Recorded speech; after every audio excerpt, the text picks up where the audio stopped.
Hello everybody, welcome to the new blog. कसे आहात तुम्ही सगळे? मी पण एकदम मजेत आहे. तर आज आहे मंडे आणि मंडेला हे बघा मी खूप सारा काय म्हणते त्याला वाल घेतला आहे आणि तो मी आता इथे निसण्यासाठी बसली आहे. बाय द वे खूप सारा आहे, म्हणजे ॲक्च्युली किलोच्या वर आहे तो आणि मी तो आता निसणार आहे. जास्त क्वांटिटीमध्येच आणला मी तो आणि ब्लॉगची स्टार्ट करावी म्हटलं तर आता ब्लॉगची स्टार्ट केली आहे. तर बघत राहा शेवटपर्यंत व्हिडिओ. हॅलो एव्हरीबडी, तर आता झाली आहे संध्याकाळ आणि मी जस्ट झोपेतून उठली आहे. आणि दुपारी स्पृहाला जेव्हा लंच करत होती स्पृहा तोपर्यंत ना मी वालाच्या शेंगा निसून ठेवल्या आहेत. म्हणजे हे बघा, त्याला निसून कापून काय डोंट नो तर त्याला असं करून ठेवलं आहे.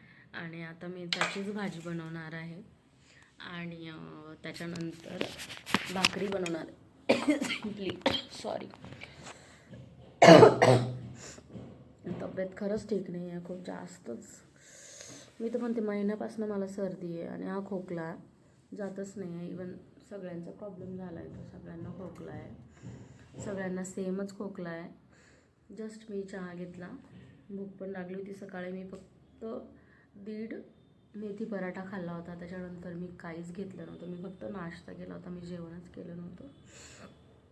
आणि स्पृहाला ना थोडासा राईस आणि एग ऑमलेट बनवून दिलेलं होतं, 2 एगचं. तर तिने ते खाल्लं आणि बस तिचं पोट भरून गेलं. मग मी तिला झोपी लावून दिलं होतं. आणि आजचा दिवस इतका बिझी होता की मी मागे काही दिवसांपूर्वी ना बाजरी घेतलेली होती, चांगली 10-1 किलो घेतली होती. त्यातली 3-4 किलोच दळली आम्ही.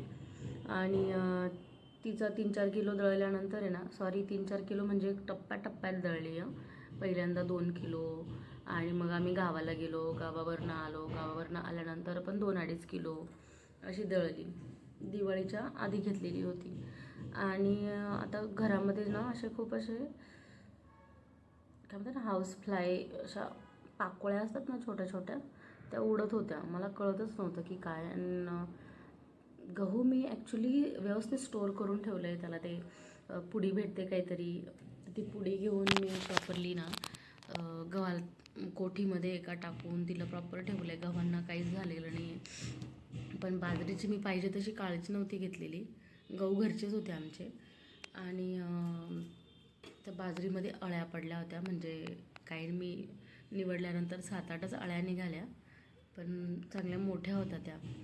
आणि आपले पाती किडे असतात ना, बादड म्हणतात, काय नगरकडे बादड म्हणतात त्याला, असे काळे काळे किडे असतात, सोंड किडे. तर ते झालेले होते. ते मी वरती टेरेसवर घेऊन गेली भर उन्हामध्ये. आणि बापरे भर उन्हामध्ये मी ते चाळले. त्याच्यानंतर त्याला उन्हामध्ये वाळत ठेवले आणि त्यात माझं पिल्लू माझ्यासोबतच होतं उन्हामध्ये. सावलीत तिला घेऊन बसली. चांगले 2-2.5 तास उन्हामध्ये कडक वाळू दिले आणि मग भरून घेऊन आली खाली. आणि मग झोपलो आम्ही. तेव्हा खूप छान झोप आली, बिकॉज घरामध्ये ना फार थंडी वाजते हिवाळ्याची. आणि त्या थंडीमध्ये जरा उन्हामध्ये बरं वाटलं आम्हाला. आणि त्याच्यानंतर आम्ही झोपलो. आणि आता झोपल्यानंतर मी उठली आहे, स्पृहा अजून झोपलेलीच आहे. आता मला अजून एक काम आहे की माझं टेरेसवर कपडे वाळत टाकलेले, मी ते घ्यायला जाणार आहे आता कमीत मी. चला तर मग.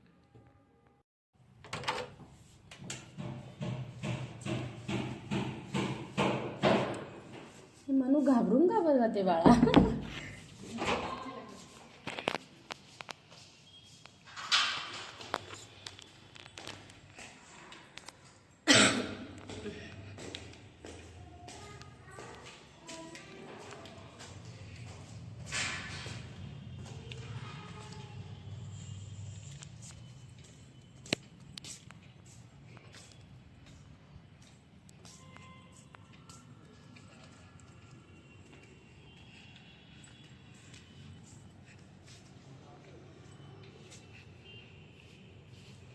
ही पाटी आणली, याच्यामध्ये मी चिमटे काढून घेणार आहे एक एक एक एक.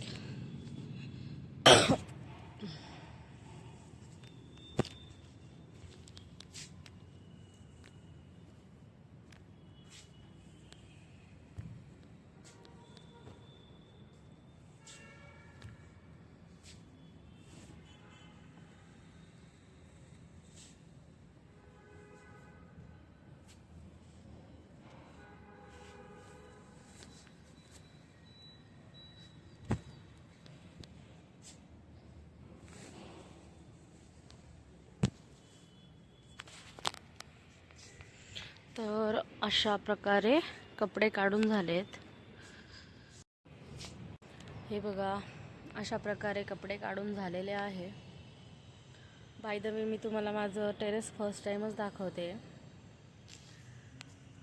सध्या दिवस आहे ना लवकर बुडतोय, त्याच्यामुळे ना असं अंधार अंधार 6 वाजताच फील व्हायला लागतो. आता 6च वाजले आणि 6 वाजता कोणी म्हणणार नाही की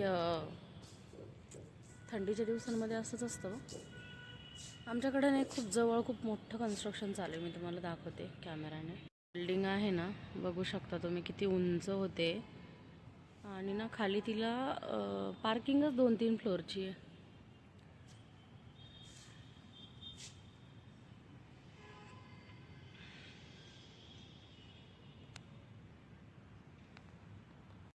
दाखवू नाही शकत, एखाद्याला ॲड्रेस समजला तर घरी यायला बसला. चला तर मग घरी जाऊयात आता. स्पृहा उठली का काय काय माहिती.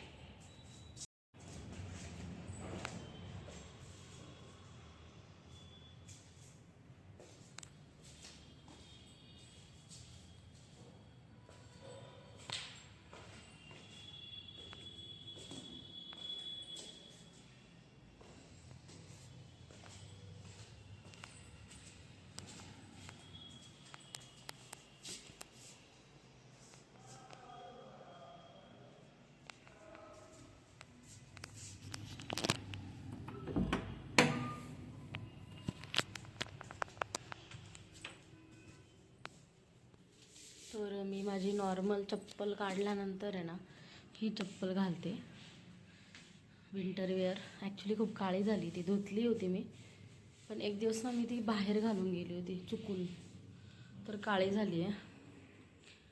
आता हे बघा किती सारा निसून ठेवली आहे. लिटरली 1.5 किलो असेल ती वालाच्या शेंगा, आणि त्या मी अशा निसून ठेवल्या आहेत. चला आता कुकिंगची तयारी करावी लागणार आहे. खोकला खूप आहे ना, त्याच्यामुळे ना काही बोलायला लागले का आधी खोकलाच येतो आणि खूप जड येतो आहे. Even though I am taking cough syrup, तरी रिझल्ट येत नाही आहे. 2 वेगवेगळ्या प्रकारचे कफ सिरप आतापर्यंत यूज करून झाले माझे, आणि हा खोकला जातच नाही. आवाज तर चेंजच झालेला आहे, सॉरी.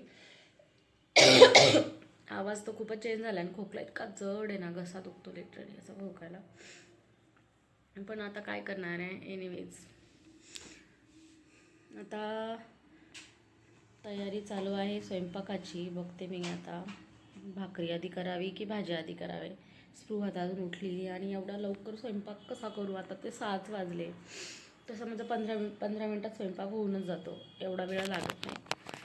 आणि मोस्टली ना मला एका गोष्टीचं थोडं रिग्रेट वाटतं की माझं किचन आहे ना जरा छोटा पडायला लागला आहे. मला फार गर्दी, मला ते रेकॉर्ड करायला पण थोडंसं हे जातं. आता माझा झाडू दिसतोय मागे, मलाच वाईट वाटतं आहे, पण मी त्याला दुसरीकडे नाही ठेवू शकत, तीच जागा आहे त्याची. बघूयात काही दिवसांनी एकदा छान मस्त किचन नक्की येईल माझ्या व्लॉग्समध्ये. मग माझं किचन छान दिसत जाईल. ॲक्च्युली माझी ही जी रॅक आहे ना, ही रॅक छोटी आहे. लिटरली ती माझ्या हाईटपेक्षा छोटी आहे, म्हणजे माझ्या खांद्यापेक्षा पण लहान येते ती. आणि तिच्यामध्ये किती बसणार आहे नाही का. आणि हे वरच्या साईडला तुम्ही बघू शकता की सगळे इवन सगळे फुल ऑफ डब्बे, पूर्ण लाईन ना डब्यांनीच भरलेली आहे. आणि मग वरती तर काही शिफ्ट करू शकत नाही. आणि कडप्प्यांची साईज तरी किती असते, त्याच्या मागे तुम्ही जास्त काही ठेवू शकत नाही, कारण माझे डब्बेच मोठे मोठे आहेत, खूप मोठे मोठे डब्बे आहेत. आणि छोटे छोटे डबे मी खाली ठेवलेले आहेत या मांडणीवरती. माझ्याकडे अजून एक रॅक आहे, पण ती ठेवून दिली मी. ॲक्च्युली इथं ठेवायलाच जागा नाही, इथे ठेवली असती, पण इथे ना हा कॉलम येऊन जातो. हा कॉलम जेव्हा कॉलममुळे नाही, ह्या कमी साईजमध्ये ती बसणार नाही. पण बसवली तर हा एवढा गॅप दिसतोय ना माझ्या हाताचा हावाला, तर हा गॅप असाच हॉलो राहील, रिकामा राहील. काही सामान बिमान मागे पडून जाईल असं होईल. त्याच्यामुळे मी ती इथे ठेवली नाही, ती डायरेक्ट तिकडे शिफ्ट झालेली आहे स्टोर रूममध्ये. आणि तिच्यावर पण बरंच सामान ॲडजस्ट झालेलं आहे. त्याच्यामुळे बऱ्यापैकी घरात तसा पसारा बऱ्यापैकी तिकडे ठेवला गेला आहे तिच्यावरती. त्याच्यामुळे होतं काय आहे की माझ्या किचनमध्ये जरा खूप पसारा होतो. आय नो की खाली ट्रॉल्या जरी झाल्या ना तरी हे बारीक निरीक सामान आहे ना असं हाईड होऊन जाईल, दिसणार नाही. होईल ते पक्का एक दिवस, कधी मुहूर्त उठतोय काय माहिती. आम्ही बघून आलो आहे, सगळं करून झालं आहे की कसं करायचं, कुठे करायचं, काय काय करायचं सगळं झालं आहे. बट असा मुहूर्त नाही मिळत आहे करण्यासाठी. बघते मी आता, ट्राय करतेच, कारण व्हिडिओमध्ये फार गंध दिसतो. चला तोपर्यंत काहीतरी लसूण बिसून सोलते. हे गाईज, तर आज आहे दुसरा डे. पण मग मी बघितलं की माझ्या आधीचा ब्लॉग मी एंडच नव्हता केला. तर मी आता करत आहे माझ्या ब्लॉगची एंड. आणि भेटूया पुन्हा एका नव्या ब्लॉगमध्ये. Till then stay tuned. आणि अजून एक सरप्रायझिंग आहे, माझ्या पुढच्या ब्लॉगमध्ये एक सरप्राईज असणार आहे. त्याच्यामुळे तो पुढचा ब्लॉग बघायला अजिबात विसरू नका. Bye bye.